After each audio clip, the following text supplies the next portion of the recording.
grupo disciplinado que, formado en la ortodoxia marxista, leninista, stalinista, maoísta, buscó llevar en forma consistente a cabo la receta de esa ortodoxia en el Perú.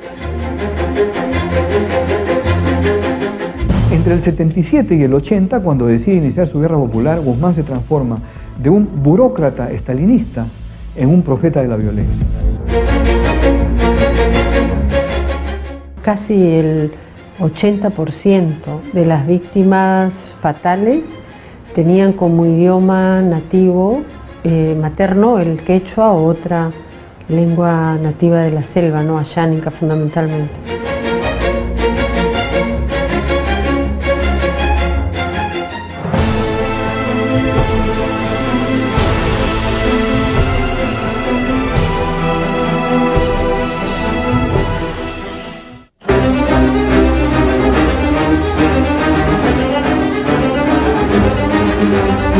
Sendero Luminoso fue una de las corrientes maoístas que surgieron del comunismo peruano, dividido a raíz de la ruptura entre Moscú y Pekín al comenzar los años 60. China y la Unión Soviética eran las sedes más grandes del comunismo mundial. Luego de esa importante ruptura, los maoístas peruanos tomaron rumbo propio y en el camino se volvieron a dividir en repetidas ocasiones. Varias divisiones después, apareció un pequeño núcleo en Ayacucho, cuyo periódico llevaba como lema la frase «Por el sendero luminoso de José Carlos Mariátegui». De allí proviene el nombre de esa agrupación extremista que bañó de sangre al país desde 1980. Sendero Luminoso. Ellos, en el momento en que inician la insurrección, consideran de que todo el movimiento revolucionario comunista ha sido traicionado y que entonces había que volver a conquistar el comunismo desde la base con grandes revoluciones en toda la tierra. Y entonces ellos veían lo que pasaba acá en el Perú como el nuevo faro de la revolución mundial y de ahí salía lo de la cuarta espada. El año 1964 el Partido Comunista se dividió en dos, una fracción que se alineó con el Partido Comunista de la Unión Soviética y otra que se alineó con el Partido Comunista Chino. Fueron conocidos como moscovitas y pequineses. Los denominados pequineses sacaban el periódico Bandera Roja, de ahí el nombre del Partido Comunista Bandera Roja. Y Sendero Luminoso es una escisión dentro de Bandera Roja que aparece en 1980. Desde el 64 se proclaman maoístas y Sendero es cerradamente maoísta.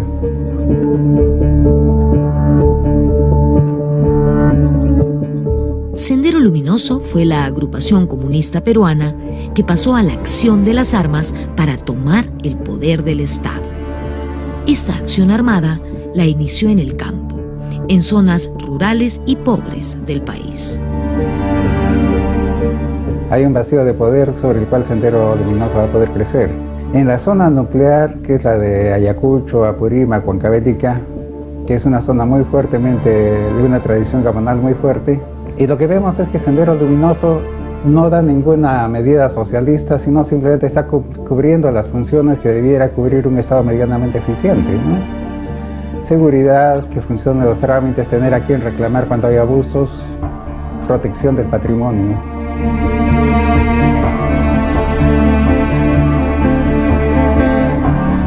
En el variado panorama de la izquierda peruana de los años 1960 y 1970, Sendero era un grupo muy particular, porque era el único que tenía su dirección ubicada en una ciudad de provincia. Todos los demás grupos de izquierda tenían una dirección política que funcionaba en Lima, pero Sendero ubicó a sus militantes en la ciudad de Huamanga, Ayacucho. La residencia en una provincia relativamente aislada permitió la cohesión del grupo y la conformación de un equipo humano muy cerrado y exclusivo. Ese grupo de dirigentes sería crucial porque funcionó como una familia extensa que se insurreccionó unida contra todo y contra todos.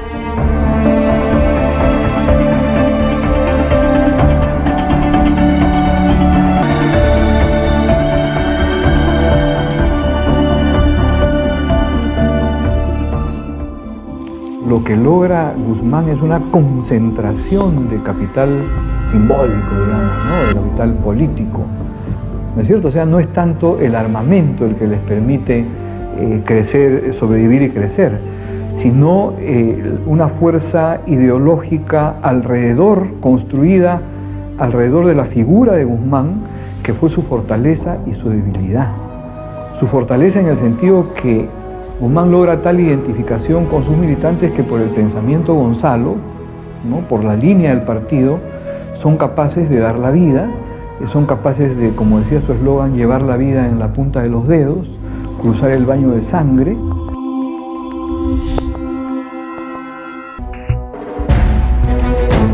Continuando la tradición estalinista en la Unión Soviética, Abimael Guzmán en el Perú fue convertido en un ser especial, dotado de plenos poderes internos. Además, fue transformado en un semidios que llegó a sentirse la quinta espada del marxismo. Es decir, Guzmán se asumió como un líder y pensador de la talla de Marx, Engels, Lenin y Mao. Por ello, el panteón marxista fue modificado por Sendero para dar paso a su jefe como la última gran cumbre de la Revolución Mundial. Desde un inicio, Abimael es primero miembro del Comité Permanente, es considerado presidente de la República Popular de Nueva Democracia, que en teoría ellos estaban construyendo a través de la guerra, y es endiosado casi inmediatamente. Y si desde el comienzo viene el endiosamiento de Guzmán, se va haciendo más grande, va aumentando de grado conforme avanza la guerra.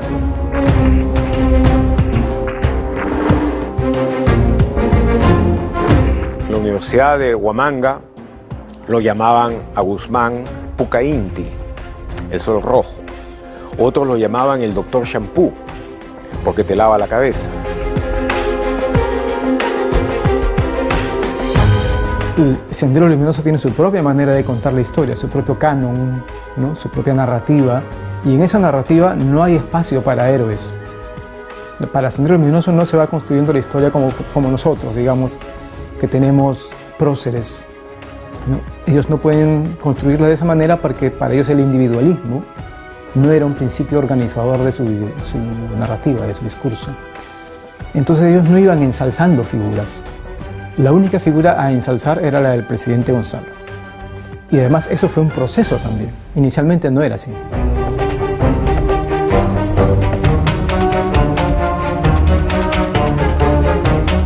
De la mano de Abimael Guzmán, Sendero Luminoso fue creciendo silenciosamente en las organizaciones populares, compitiendo con las otras agrupaciones izquierdistas y en muchos espacios desplazándolas.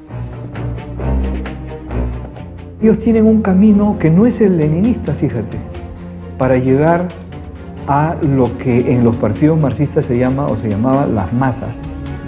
Por lo general, el resto de la izquierda lo que hacía era captaba jóvenes y los convencía de ir a trabajar con lo que se llamaban las clases básicas de la revolución: obreros, campesinos, pobres urbanos, mientras que Sendero Luminoso hace otro camino, y por eso también sorprende al resto de la izquierda, que en sindicatos, en federaciones campesinas los veía pues como pequeñitos que no tenían influencia, pero ellos hacen un camino que les ligó. Yo hasta ahora no sé si es por suerte o porque Guzmán realmente lo planificó así.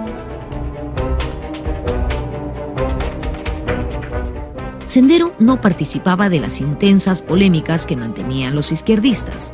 Estaba preparándose en silencio, creciendo entre estudiantes y profesores. Primero, ganaron influencia en la Facultad de Educación de la Universidad de Huamanga y luego, a través de los maestros, ingresaron a las escuelas de medios rurales y urbano marginales. O sea, se concentran en las facultades de educación y de ciencias sociales, ¿no? Y estos graduados de las facultades de educación, ciencias sociales, en menor medida agronomía, que salen, se dispersan por la región y son profesores de colegio y hacen el enganche con los estudiantes, los jóvenes secundarios, que estudian secundaria. Y ellos son el nexo a través de los cuales Sendero llega a los campesinos, llega a las masas.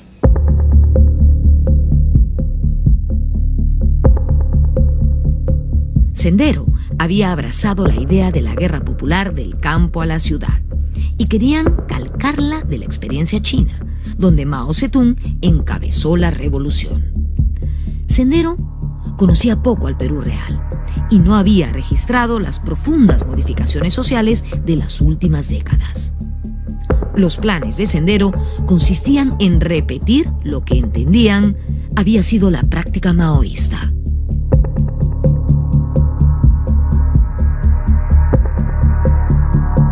Todas las izquierdas, que entonces eran muy fuertes, optaron por participar en las elecciones, menos algunas que eran las más extremistas. Una de ellas era Sendero Luminoso. Sendero Luminoso ya se venía preparando para esta guerra popular desde algunos años antes. Había hecho un comité central del partido. Durante un evento partidario, Guzmán expulsó a un pequeño grupo que internamente se oponía al inicio de la lucha armada y realizó sus primeros aprestos para la aventura sangrienta que estaba a punto de iniciar. Se decretaba la guerra contra el Estado peruano.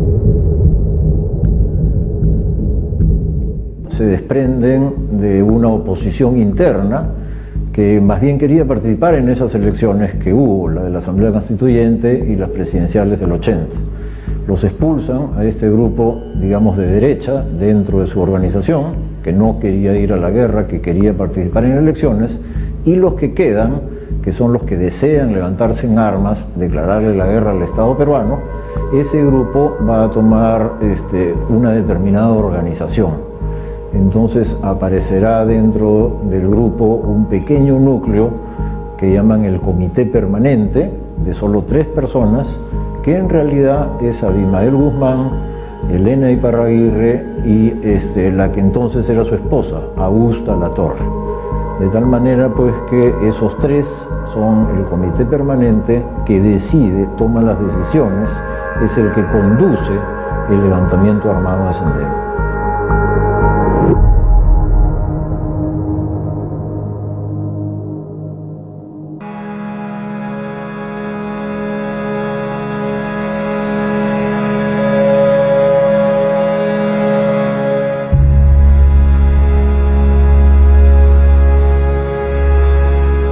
Primero, recuerden ustedes que el problema le revienta a Belaúnde antes que asume el poder. Formalmente empieza el mismo día de las elecciones. El ministro del Interior de esos años, José de la Jara y Ureta, calificó el hecho de un terrorismo incipiente y circunscrito a actos de sabotaje. En general, no se calculó la proporción de la amenaza que estaba empezando. Él se da cuenta que tenía que comenzar la guerra porque era o entonces o nunca, porque la otra izquierda estaba avanzando, el movimiento popular se iba por otros caminos, ya no le iba a poder decir fascista al régimen porque era un régimen democrático. En este momento cabría hacer una aclaración importante y tiene que ver con los términos adecuados para referirse a esta etapa de nuestra historia. La Comisión de la Verdad y Reconciliación le llamó conflicto armado interno. Por ello, ha recibido críticas. Los militares se refieren a violencia subversiva, otros se refieren a guerra interna, y para la mayoría se ha extendido el término terrorismo.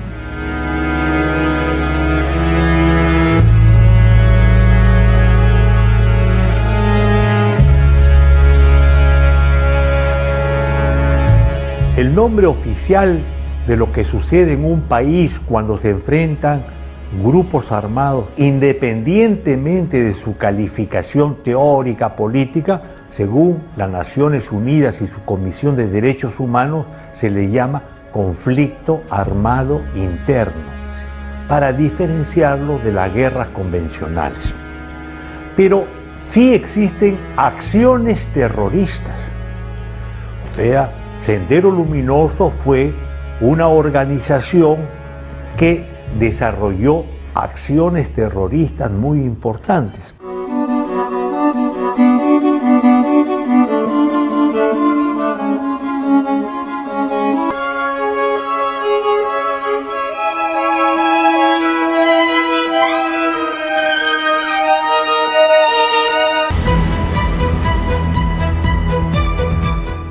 En 1980 se realizaron las elecciones presidenciales donde resultó ganador Fernando Belaúnde Terry, quien gobernaría al país por segunda vez. El pueblo peruano participó con entusiasmo en este regreso de la democracia. Pero el terror desatado por Sendero Luminoso no demoraría en irrumpir. Los senderistas nunca construyeron un ejército guerrillero en el sentido estricto, sino que optaron por una vía que se parecía mucho a la asiática, en el sentido de no utilizar uniformes, como otras agrupaciones subversivas de Latinoamérica. Por ello, no eran fáciles de identificar, no tenían campamento fuera. En esas circunstancias, cualquier persona podía ser un senderista, bajo la simple apariencia de un barrendero, un vendedor de emoliente o hasta un ama de casa.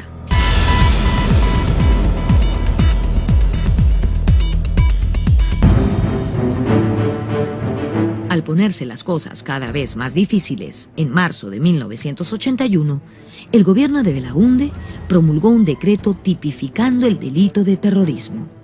Pero lejos de aplacarse, el terror siguió creciendo vertiginosamente.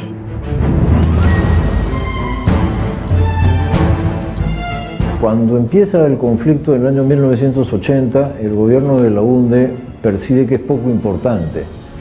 Lo minimiza y envía a la policía a combatir a Sendero Luminoso. Le pareció al presidente Belaúnde que las dimensiones de Sendero eran demasiado pequeñitas como para merecer que el ejército se ocupe de ello y que bastaba con la policía. Por cierto, el año 81 hubo también un conflicto limítrofe con el Ecuador y entonces el ejército del Perú estaba como concentrado en lo que creía pues eran sus tareas esenciales, proteger las fronteras externas.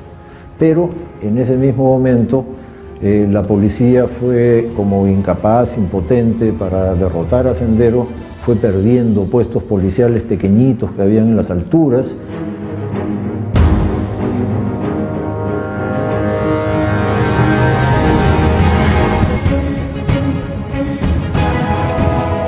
En mayo de 1981 llegaron a Ayacucho destacamentos especiales antisubversivos de la Guardia Civil, los Hinchis, y también llegó la Guardia Republicana. Ambos con el propósito de detener el avance de Sendero. La violencia se exacerbó.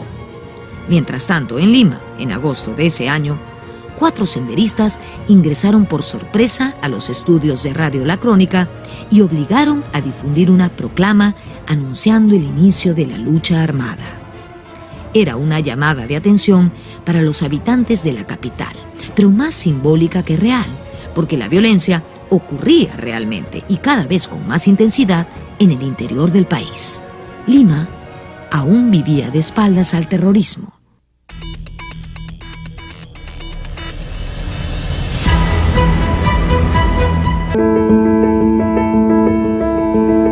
Y cuando Belaúnde toma el poder y todo eso, ya empiezan a levantarse un poco las acciones.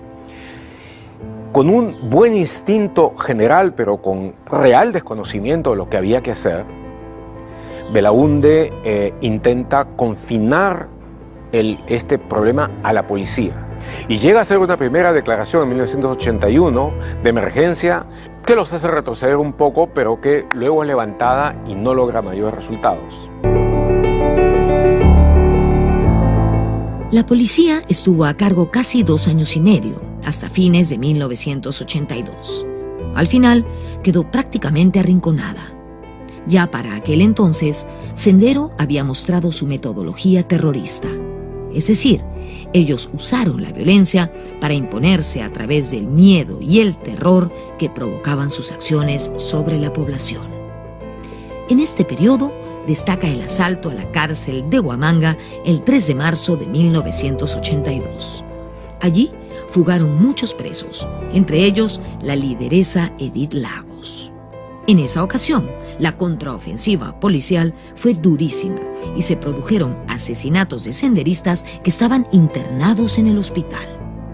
La población civil ayacuchana comenzaba a quedar atrapada entre 2 fuegos. El resto del país no prestó demasiada atención y trató de ignorar lo que estaba sucediendo en las alturas andinas.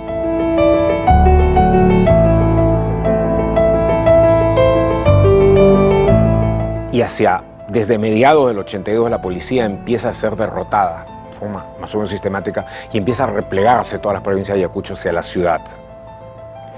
Y Sendero empieza a converger hacia la ciudad y desde dentro también empieza a llevar acciones. Entonces se fue haciendo cada vez más claro de que no estaba en condiciones de hacerle frente a eso y que en determinado momento iba a tener que entrar la Fuerza Armada. O sea, si comparamos los muertos que hubo en las ciudades con los que hubo en el área rural, la proporción es de 5 a 1, ¿no? La diferencia. 5 murieron allá y 1 en la ciudad. Que se trataban de los otros, ¿no? O sea, tanto para nuestras fuerzas del orden, pero también para Sendero Luminoso. Y una de las explicaciones entonces que da la Comisión de la Verdad es un país partido, ¿no? Un país que todavía no ha logrado construir una sola nación en la que todos somos ciudadanos, ¿no? Y eso explica por qué la matanza tan grande en esta parte del país. En julio de 1982, elementos de Sendero Luminoso atacaron varios locales públicos, entre ellos la Embajada de los Estados Unidos. La temeridad de Sendero era tal que parecía que ningún control fuese capaz de detectar sus incursiones. Mientras tanto, en agosto de ese mismo año, Sendero atacó y arrasó con el puesto policial de Vilcas Huamán. Justamente meses antes, el presidente Belaúnde había pasado revista a ese destacamento. Se trató de un duro golpe para el gobierno.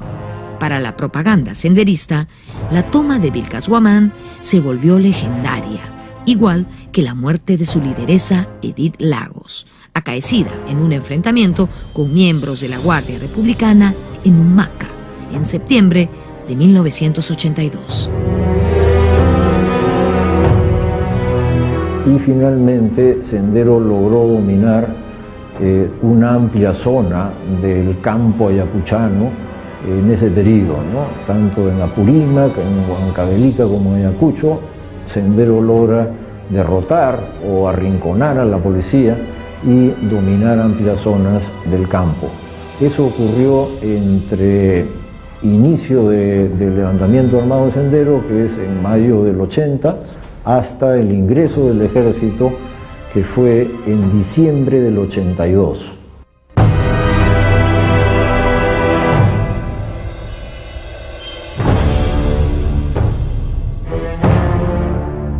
Las fuerzas policiales y los hinchis ingresaban a las zonas de emergencia, pero sin establecer buenos lazos con las poblaciones. Ante tal situación, el gobierno entregó el control de Ayacucho a las Fuerzas Armadas a fines de diciembre de 1982. Estaban los hinchis, estaba la policía regular. La policía regular es derrotada porque además estaban en pequeños puestos, aislados, etc. Llegan los hinchis, pero los hinchis llegan con una relación muy mala con la población, justo en el momento en que Sendero Luminoso comienza a escalar su guerra. O sea, si la Fuerza Armada entra en las Navidades del 82, entran porque Sendero había comenzado a escalar su guerra. Para Sendero, a partir del segundo semestre del 82, entra una nueva etapa que es batir el campo. Entonces son ellos los que comienzan a asesinar autoridades, a ahuyentar comerciantes, a instaurar sus comités populares, y es en respuesta a esta nueva etapa de Sendero que entra la Fuerza Armada.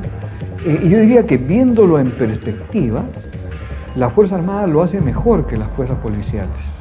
En muchos casos, ya hacia fines de la década o más aún en los 90s, la gente pide que no vuelvan los policías, que se queden los militares.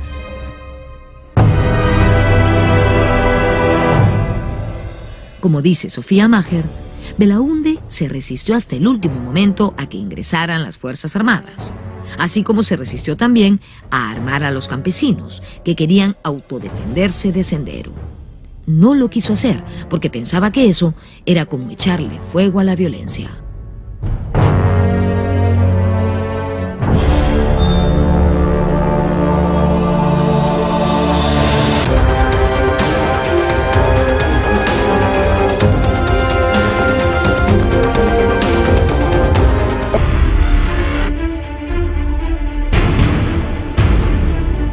La masacre de 8 periodistas en la lejana y pobrísima comunidad campesina ayacuchana de Uchurajay conmocionó a la opinión pública de todo el país y del mundo. En Lima, la gente miraba horrorizada las fotografías de la masacre. Lo que después se conoce poco es que Uchurajay fue virtualmente arrasado, eliminado del mapa. La mayor parte de la gente murió, fue en una serie de incursiones punitivas de senderos fundamentalmente y por lo menos una de las fuerzas de seguridad. Entonces, mucho tiempo después, los sobrevivientes reconstruyeron lo que quedaba de Uchurajay, que durante un buen tiempo estuvo abandonada. Y esa fue la suerte de muchos sitios, de muchos lugares. Durante 1983, también se registraron grandes abusos de las fuerzas del orden, que, desconociendo la naturaleza del movimiento subversivo, actuaron con prepotencia y racismo, provocando gran mortandad entre sectores de población civil, que siempre resultaban los más perjudicados. Se encontraban atrapados entre dos fuegos.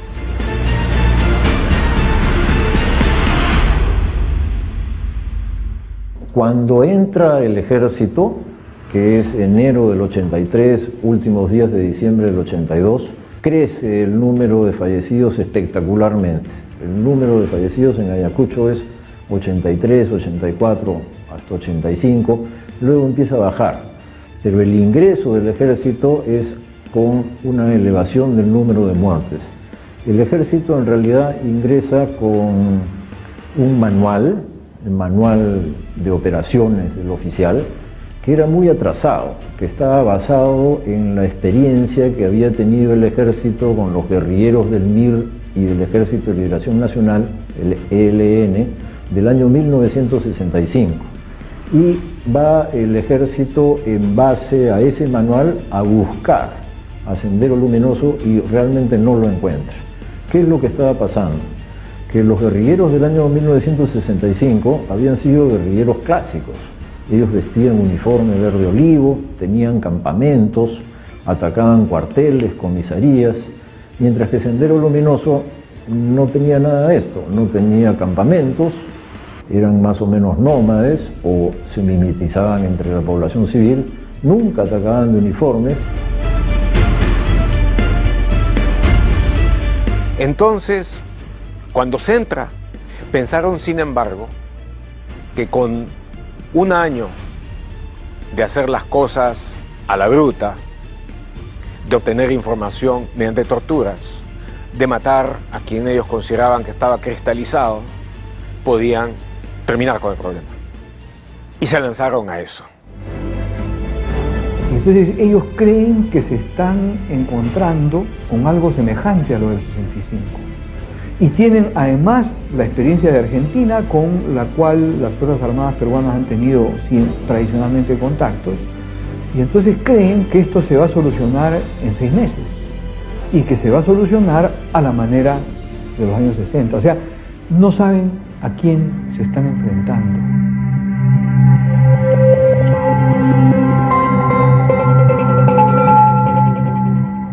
Después de Uchurajay, se produjeron algunos atentados masivos que se cuentan entre los hechos más cruentos de esta insania terrorista. Entre ellos, destaca el crimen de Lucanamarca, donde senderistas dieron muerte a 69 campesinos, incluyendo mujeres y niños, sembrando el terror entre las comunidades que decidían colaborar con el gobierno y se posicionaban contra Sendero. Ante el retiro de la policía, Sendero había avanzado mucho en el campo. Entonces habían algunas comunidades, habían algunas aldeas campesinas que estaban del lado de ellos, por lo menos parcialmente, que tenían algún dirigente de Sendero conduciéndola. Bueno, ahí en ese tipo de sitios se produjeron arrasamientos y muchas muertes, ¿no? Matanzas colectivas grandes, y Sendero hizo lo mismo, y es así que hay algunos pueblos con el ejército, otros pueblos con Sendero, y se producen arrasamientos. Es ahí donde hay algunas matanzas perpetradas por Sendero, la más famosa, Lucanamarca. No es la única, pero es la más famosa de las matanzas colectivas perpetradas por Sendero. Hay varias pues del ejército, Cayara, etc., ¿no? La intervención de las Fuerzas Armadas en los primeros años resultó contraproducente, porque ya la población se estaba cansando de Sendero. Una prueba es Uchurajay, otra prueba es Lucanamarca, ¿no? Pero la Fuerza Armada llega con una estrategia tan errónea que Sendero aparece como el mal menor y le da un segundo aire a Sendero. Pero hacia fines de los 80s el campesinado está cansado, se organiza en rondas y justamente coincide, y ese es otro segundo elemento, con un cambio en la estrategia de las Fuerzas Armadas. En este contexto ocurrieron una serie de abusos, como el asesinato de 32 campesinos en Socos, Ayacucho, por personal de la policía. El ambiente estaba muy cargado, y los grandes castigados eran los campesinos que fueron alistados como carne de cañón. Además, los verdaderos perjudicados eran los jóvenes que fueron reclutados casi a la fuerza para enfrentarse en una guerra fratricida. Las mujeres y los niños también sufrieron los estragos de la barbarie. Y la primera resistencia a la invasión subversiva han sido las mujeres que estaban en sus sitios, en sus casas. Y es importante que completemos esa historia, ¿no? Llegaban a veces o Sendero o el ejército y eliminaba a la población. Habían matanzas, sobre todo en los primeros años del conflicto, y había niños que se quedaban sin nadie, solitos.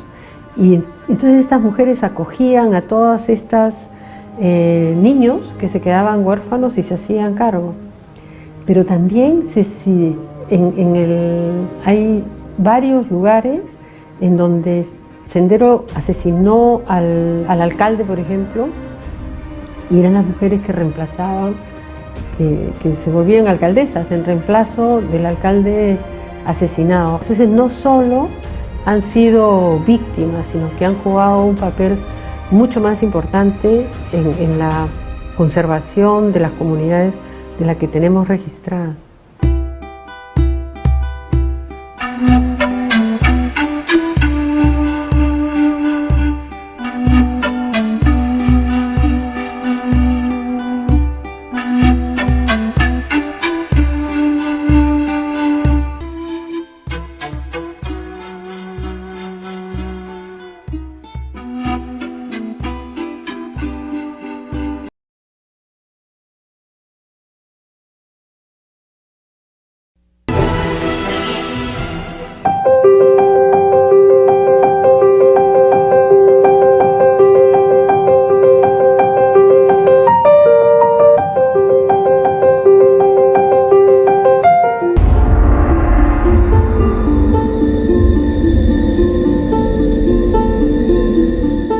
El MRTA es un grupo subversivo con acciones terroristas, pero diferente en su origen, en su estrategia, ¿no? Más se aproxima a lo que fue las FARC. Estaban uniformados, secuestraban y eran acciones terroristas, pero hacían combates, ¿está bien?, a la policía, al ejército, y no hacían las masacres de campesinos que hacía Sendero Luminoso.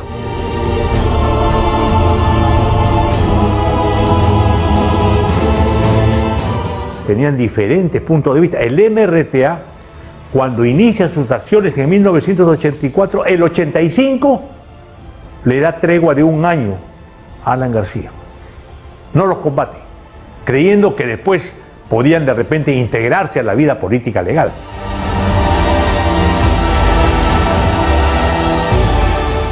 En julio de 1984, el presidente Belaúnde decidió establecer el control absoluto por parte de las Fuerzas Armadas.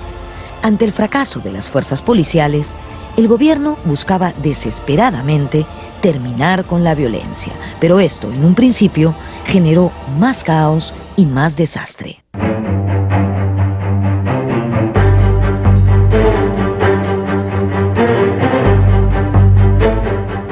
Acción Popular como que no quiere darse cuenta o no se da cuenta y deja actuar a los militares que entran con sus métodos. Y el general Cisneros ya lo había dicho, ojo que si entramos nosotros van a morir 60 para que caigan 2 o 3 senderistas, como diciendo, nosotros no tenemos la finura de trabajar este tipo de problemas, vamos a entrar a matar, que es lo que ellos hacen en las guerras externas, ¿no es cierto? Entonces, cuando se entra, pensaron sin embargo que con un año de hacer las cosas a la bruta, de obtener información mediante torturas, de matar a quien ellos consideraban que estaba cristalizado, podían terminar con el problema.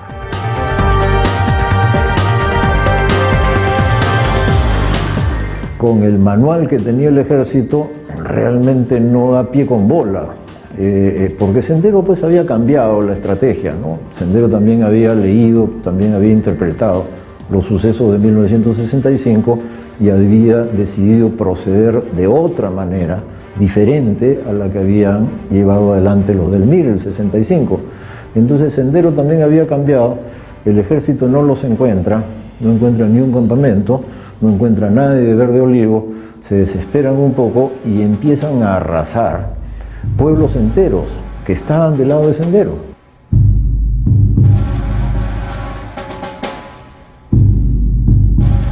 En agosto de 1984 se produjeron asesinatos masivos en Pucayacu, donde fueron descubiertos los cadáveres de 49 personas que habían estado detenidas en el cuartel de la Marina en Huanta.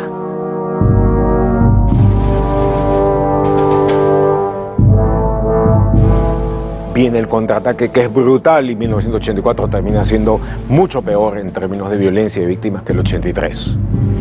Entonces, eso es lo que gobierna a ellos. También un desconocimiento, una ignorancia de qué había que hacer, cómo había que hacer. El defender a la población no era un principio, no era un fin. La idea era que tenían que entrar a liquidar una infección por los medios más severos necesarios.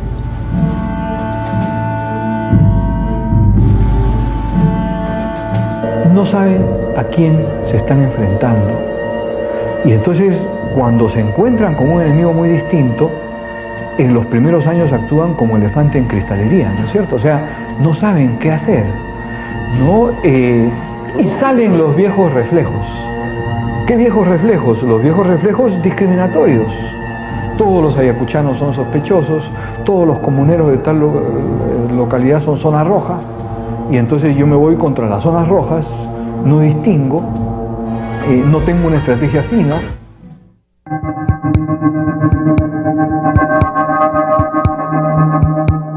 En un clima de creciente pesadumbre, culminó el gobierno de Fernando Belaúnde, a quien la guerra se le había ido de las manos. Sendero Luminoso y el MRTA habían avanzado más de lo imaginable. El joven presidente Alan García asumió el poder intentando contener la violencia a través de medidas más políticas, no centradas exclusivamente en lo militar. Con Alan García hay un cambio, pero hay un cambio que parte de una interpretación equivocada del problema. Él dice, lo fundamental es el abandono y la pobreza de estas poblaciones. Entonces vamos a ir, vamos a hacer Limanacui, vamos a hacer crédito cero, vamos a hacer banco agrario, y van a ver cómo, solucionando los problemas estructurales, se va a arreglar el problema. Tal vez si lo hubiera hecho desde los años 60, ¿no es cierto? Pero ya era tarde, ya estábamos en una guerra García trató de aliviar la pobreza de la zona y tomar varias iniciativas en el terreno social, pero rápidamente se sucedieron nuevas masacres que estremecieron a la opinión pública, como la de Acomarca, donde el teniente ejército peruano Telmo Hurtado comandó una patrulla que asesinó a 61 comuneros en agosto de 1985.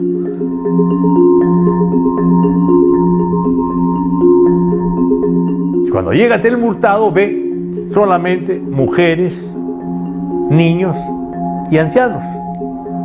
Pero como él había recibido una orden no escrita, pero él cumple, y con la otra patrulla que salió de la base de Vilcabamba matan a todos. Los meten en una choza, separan a las mujeres, cerca de 27 mujeres, las violan, y después con los niños ahí, más o menos 16 niños menores de 12 años, los acribillan a balazos y le ponen granadas de fósforo para incendiarlos.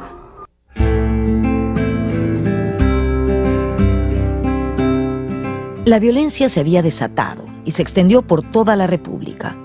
Si bien había comenzado en Ayacucho, alcanzó toda la sierra, abarcando con particular crueldad a las provincias quechohablantes, donde se produjeron los 2/3 del total de fallecidos.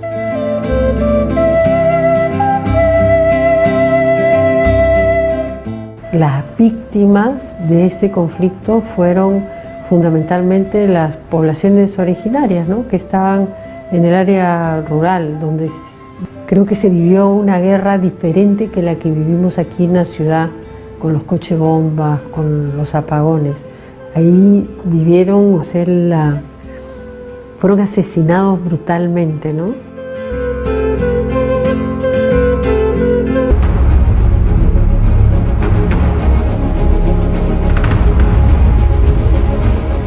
En junio de 1986 se produjo la matanza de Los Penales, donde presos detenidos por terrorismo se amotinaron en 3 cárceles: Lurigancho, El Frontón y la de Mujeres de Santa Bárbara. El gobierno de Alan García ordenó la intervención de las Fuerzas Armadas para restablecer el orden. Al día siguiente se produjo la muerte de cientos de presos, sobre todo en Lurigancho y El Frontón. En esos momentos se desarrollaba en Lima una conferencia mundial de la Internacional Socialista, con presencia de presidentes y políticos de todo el mundo. Entonces se levantaron los senderistas y, para darle una lección, Alan García y el gabinete de Alan García toman una decisión: que se considere escenario de guerra El Frontón, Lurigancho, Chorrillos, escenario de guerra. Y entonces, si es escenario de guerra, intervienen la policía republicana, que eran los más duros. En El Frontón se produce un levantamiento hasta que los senderistas deciden rendirse y salir con bandera blanca. Salen con bandera blanca 120 y tantos senderistas, y a todos los matan.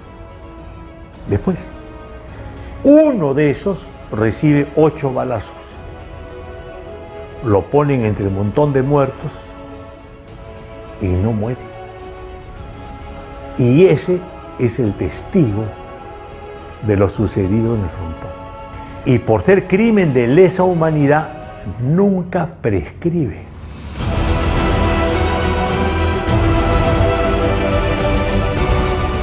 En Huamanga hay un juicio de 33 años y todavía no hay ningún preso, cuando al interior del cuartel Los Cabitos de Huamanga se han encontrado 109 restos humanos y cenizas de 1 metro cúbico y 4 hornos.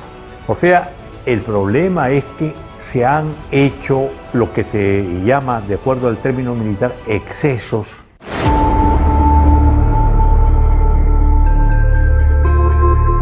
En febrero de 1987, la policía intervino en las universidades de San Marcos, la UNI y la Cantuta. Allí detuvieron a muchos estudiantes como sospechosos de colaborar con el MRTA y Sendero Luminoso. A partir de esa fecha, las fuerzas del orden no dudarían en volver a ingresar por la fuerza a estos centros de estudios. En noviembre de ese año, debido a las acciones armadas del MRTA en la selva nororiental del país, el gobierno entregó a las Fuerzas Armadas el control político-militar de todo el departamento de San Martín.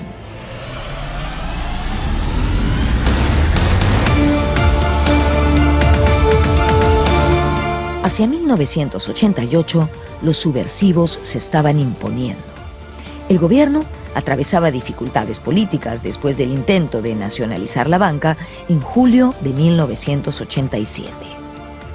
A inicios y mediados de 1988 se realizaron en Lima reuniones del primer Congreso de Sendero Luminoso. Allí arribaron a algunos acuerdos, entre ellos los referidos al equilibrio estratégico, factor que al final sería una de las causas de su derrota.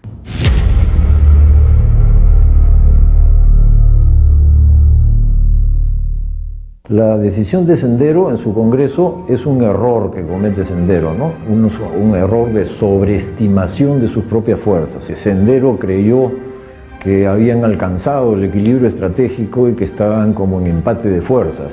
Eso en realidad era una ilusión, ¿no? Más bien esa ilusión los lleva a la derrota, en el sentido que se creyeron estar en equilibrio y como con igualdad de fuerzas militares, y entonces se autoimpusieron un conjunto de tareas que desbordaban su real capacidad, y les ocurrió a los senderistas algo así como que fundieron un motor.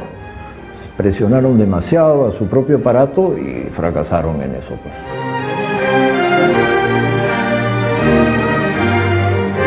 Si tú ves los primeros 2 años de la guerra, el primer año y medio de la guerra hay muy pocos muertos, pero cuando comienza a batir el campo comienza a subir la curva, y entonces ellos provocan una reacción de la Fuerza Armada que es tan mala que Sendero crece pues, y se expande por todo el país. Entonces dice, ahora vamos a hacer el equilibrio estratégico, entonces vamos a avanzar más en violencia. Ahí es donde Guzmán dice, el triunfo de la revolución costará 1 millón de muertos, o sea, estaba dispuesto a un baño de sangre total, esperando que haya una intervención de Estados Unidos.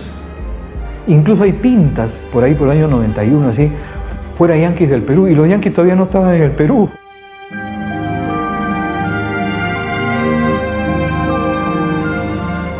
En el gobierno de García se produjo una importante reforma policial.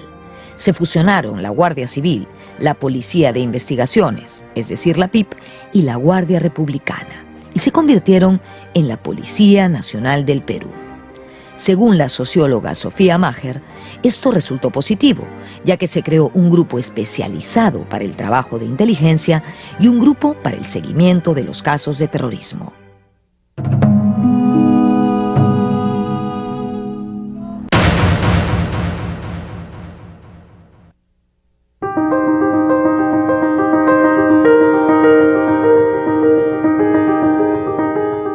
A fines de 1989, se produjeron varios hechos significativos.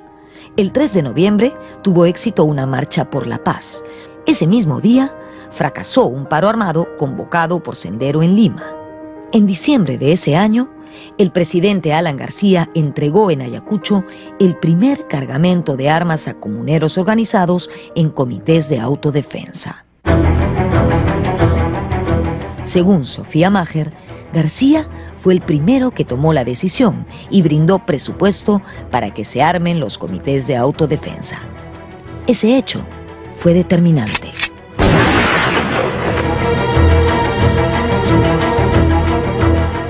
En marzo de 1990, más de 50 nativos asháninkas fueron asesinados por Sendero en Junín.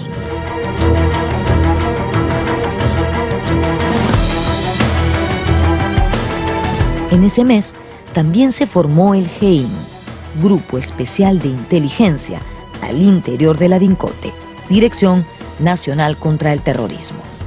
Su objetivo era claro: capturar a la dirigencia de Sendero Luminoso.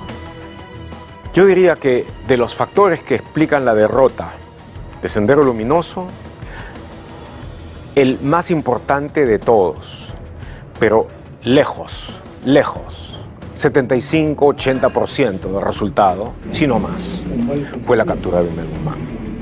La captura de Abimel Guzmán fue el resultado del esfuerzo investigativo del GEIN. El GEIN fue organizado durante el gobierno de Alan García, en la peor época del gobierno de Alan García, cuando estábamos ya en una catástrofe económica.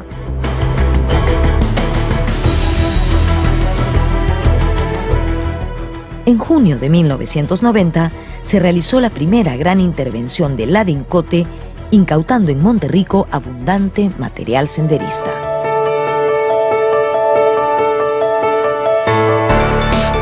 Y ese grupo, ya en junio de 1990, es decir, más de un mes y medio antes de que Fujimori asuma el gobierno, hacen la incursión en la casa de Monterrico. Fue una de las dos capturas más grandes de documentación y hasta entonces la mayor que había existido en toda la historia de la guerra, donde había una riqueza informativa absolutamente espectacular. Y ahí pudieron ver de que Guzmán había estado en ese sitio, había estado en esa casa, pudieron tener una idea de cuáles eran los métodos que ellos utilizaban para camuflar a la dirección, pudieron darse cuenta que la dirección estaba en Lima con virtual certeza, y pudieron reconstruir con gran fidelidad cómo se movía la organización y quiénes estaban ahí.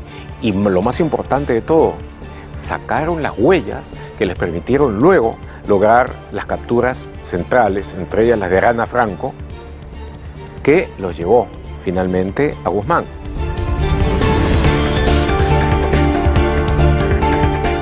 Cuando Abimael Guzmán en 1993, rendido ya y negociado con Montesinos el acuerdo de paz, publica un texto, dice: ¿acaso ustedes creían que ya en el 90 podíamos triunfar? ¿Acaso ustedes creían que nuestro interés y posibilidad era de hacer la revolución? Lo que queríamos era hacer tal desorden para que ingrese el imperialismo norteamericano y convertir la guerra de guerrillas en una guerra de liberación nacional, lo que demostraba que ya se había agotado el espacio de la lucha guerrillera, terrorista, de sabotaje.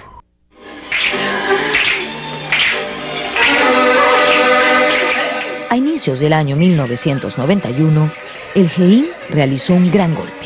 Tras intervenir una casa en San Borja, obtuvo el archivo de Sendero Luminoso, donde se encontró el famoso video de la cúpula bailando Sorba el griego.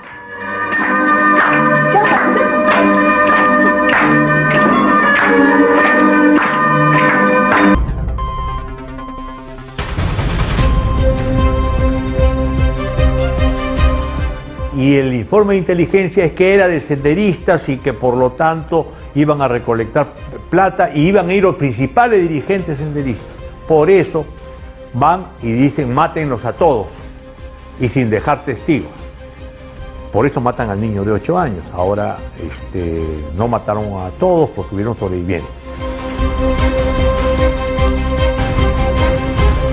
Yo pienso que la actuación del ejército en Barrios Altos, del Grupo Colina, verás que yo hablo del ejército porque fue una actuación del ejército, no fue el Servicio de Inteligencia Nacional. Fue tal cual lo dijo Santiago Martín en una entrevista, dijo que era una actuación punitiva, ¿no? Era para castigar a senderistas y era un entorno de senderistas. Pero era evidente, un entorno, un círculo social en el que ellos se desenvolvían.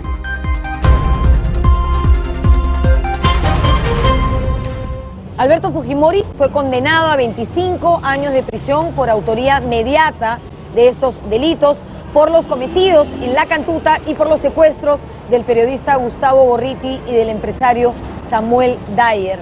En el año 2010, luego de 19 años de producida esta masacre, la primera sala penal especial, tras un larguísimo proceso, condenó a 25 años de prisión también a Vladimiro Montesinos, Nicolás Hermosa Ríos y a los demás integrantes del Grupo Colina.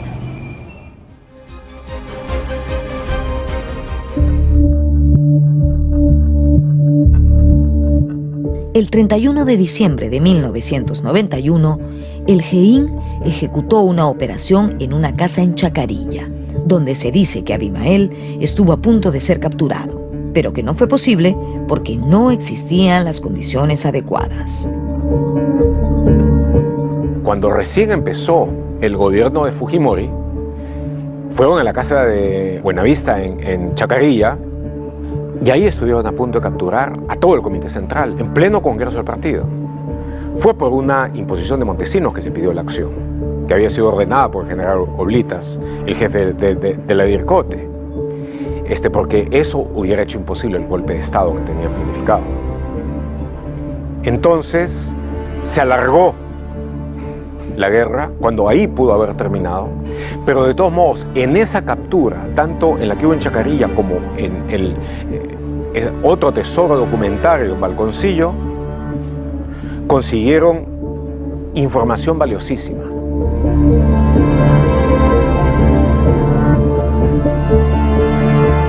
El inicio de la derrota de Sendero se produjo cuando las propias comunidades campesinas decidieron expulsarlos y organizarse. Ellos eran dueños de una organización ancestral. Se valían de rondas campesinas para castigar el abigeato, el robo de animales. Fue así que se valieron de esa misma organización para expulsar a Sendero. Y es ahí donde las Fuerzas Armadas los involucraron, elaborando una nueva estrategia. ¿Cuál era? No considerar a los campesinos como enemigos, sino incluirlos como aliados. En ese momento, el panorama comenzó a cambiar.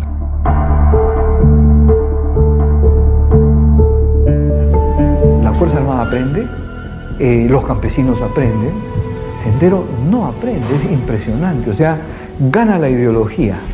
O sea, cuando comienzan a multiplicarse las rondas, no es que Sendero dice, wow, hay algo malo en nuestra estrategia, ¿no es cierto? Tenemos que adecuarnos, algo está pasando, los campesinos se están yendo para allá. No, dicen, los campesinos son unos ignorantes, no comprenden nuestro mensaje, palo con ellos.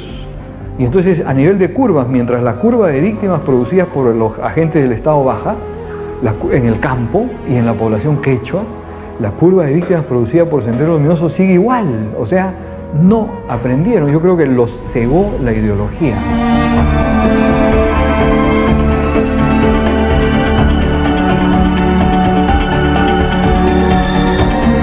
Cada base contraterrorista tenía que promover la creación de los comités de autodefensa. Ahí se involucra a un campesino que verdaderamente son héroes anónimos, porque el territorio nacional estaba influenciado en un 70% por las huestes terroristas. Y son estos campesinos los que comenzaron a rechazar y a arrinconarlos. Es por eso que hay un gran desplazamiento hacia las ciudades.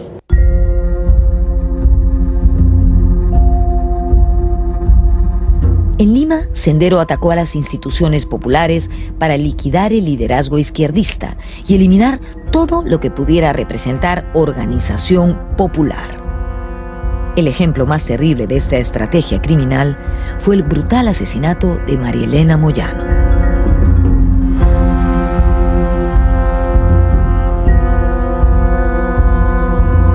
Sendero no había tenido la fuerza para mantenerse después de los reordenamientos que hubo en los frentes militares. Tampoco había logrado sobrevivir con fuerza a las rondas. Y como dice el historiador Iván Hinojosa, Guzmán estaba bastante desconectado de varios subcomités principales.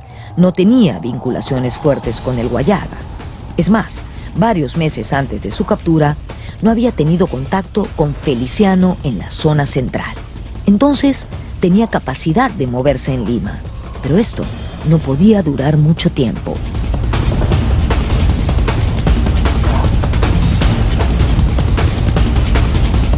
Una vez casi derrotado en el campo, Sendero se volvió más feroz. En determinado momento daba la impresión que dominaba todo el país. Cuando vino a la ciudad y comenzó con las bombas, parecía que iba a tomar el control del territorio, pero no era así. Eso era solamente una expresión de su inminente derrota. Había perdido su base más importante, el sector agrario.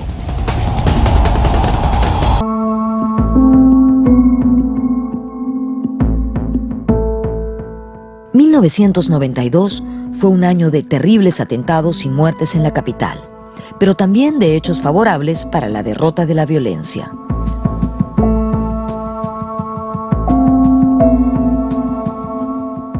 Siendo exactamente las 00:04, se acaba de producir un atentado terrorista a escasos metros del Canal 2. En junio se produjo el terrible atentado al Canal 2. 600 kilos de explosivos causaron la muerte de 5 personas. El canal y las casas aledañas fueron reducidos a escombros.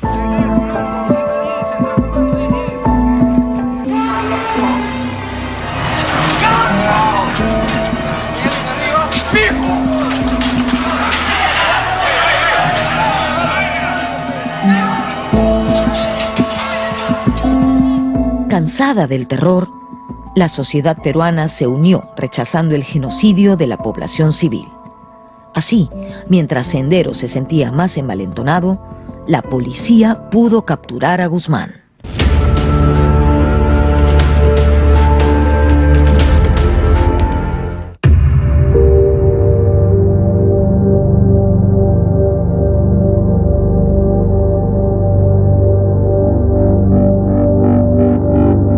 Estoy en la urbanización La Calera, antes se llamaba Los Sauces, en Surquillo. Aquí tuvo lugar un hecho determinante para acabar con esta historia de horror y sangre. El 12 de septiembre de 1992 fue capturado en esta casa, en el número 459 de lo que antes se llamaba Calle 1, Abimael Guzmán Reynoso, el camarada Gonzalo, líder mesiánico y cabeza indiscutible de Sendero Luminoso. Él cayó en esta casa, repito, acompañado de su cúpula y de su conviviente Elena Iparraguirre. Aparentemente aquí vivían solamente una bailarina, Maritza Garrido Leca, y su pareja, un arquitecto. Esta captura fue fruto de un paciente y minucioso trabajo del GEIN, el Grupo Especial de Inteligencia de la DINCOTE, la Dirección Nacional contra el Terrorismo.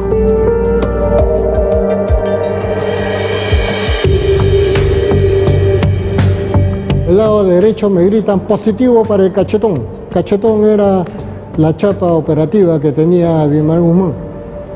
Me voy hacia la mano derecha y lo encuentro efectivamente a Abimael Guzmán acompañado de la camarada Miriam, la número 2 de Sendero Luminoso, tratando de averiguar qué cosa era lo que estaba pasando. Creía que éramos un grupo del MRTA o un grupo informal que lo iba a matar.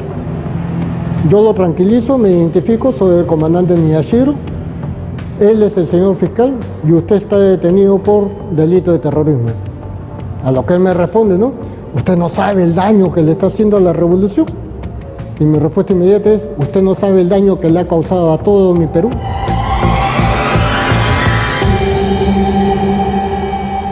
La captura del líder de Sendero sonaba como algo imposible. Abimael Guzmán era una especie de mito, un hombre inubicable. Nadie sabía si era real o era una ficción. Parecía una especie de principio inspirador encarnado en alguien que la gente veía en televisión bailando Sorba el griego.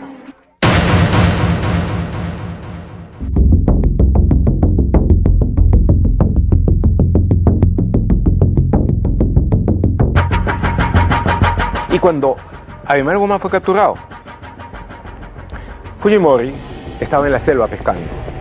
No tenía idea de lo que iba a pasar.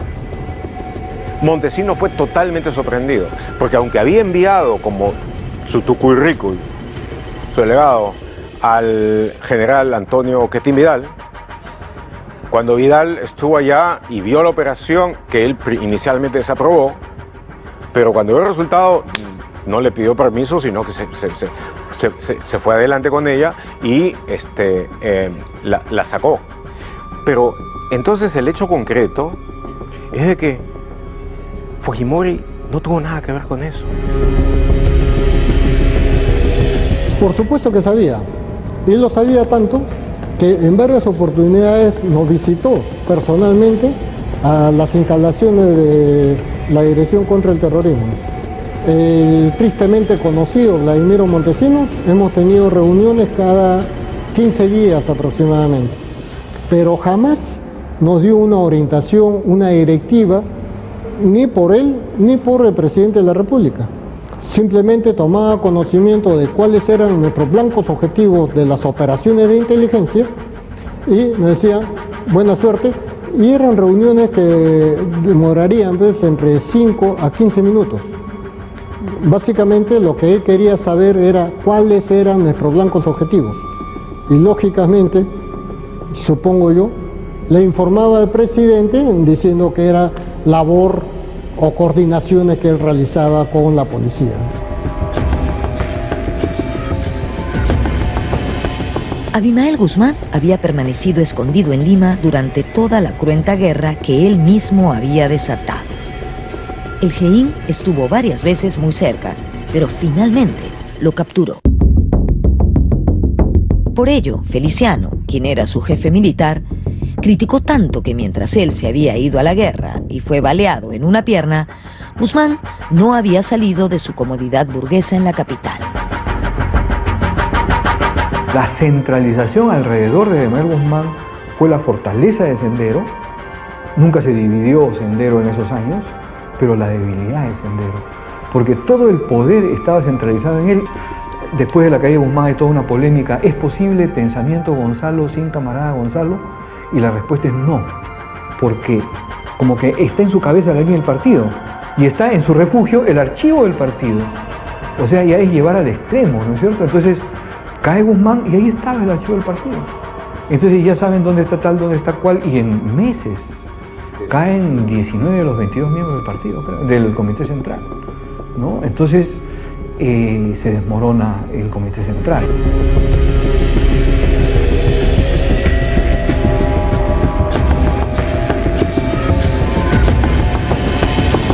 Luego de la captura de Abimael, el aparato senderista se fue diluyendo paulatinamente y Fujimori fue reelegido presidente de la República.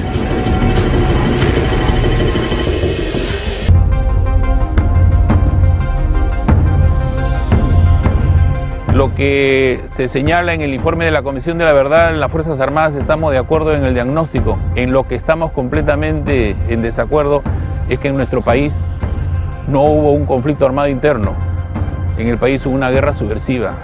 En el país no hubo años de violencia política. En el país no se cometieron delitos de lesa humanidad ni abusos sistemáticos y generalizados a los derechos humanos, porque eso significaría que debería haber habido una política de Estado. Significaría que todos los oficiales que participaron en esta guerra serían conscientes de que participaban en la destrucción, en la eliminación de ciudades completas. Y eso no puede darse en primer lugar porque no existe esa política. Aquí no había una estrategia única, habían estrategias particulares. Que hubo excesos innegables. Hay excesos que tienen que ser sancionados porque son injustificados los hechos que se cometieron, pero hay otros que son productos de la acción militar que tiene que darse en este tipo de guerra, y eso es lo que no se tiene en cuenta.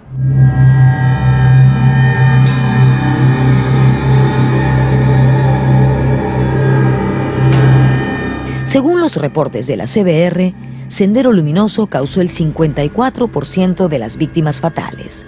Las Fuerzas Armadas fueron responsables del 37% de los muertos y desaparecidos. Además, el MRTA fue responsable del 1.8% de las muertes producidas durante ese periodo. Las zonas rurales y las más pobres son las que tuvieron el mayor costo en vidas humanas. Es decir, los sectores más pobres fueron los más vulnerables a la violencia armada.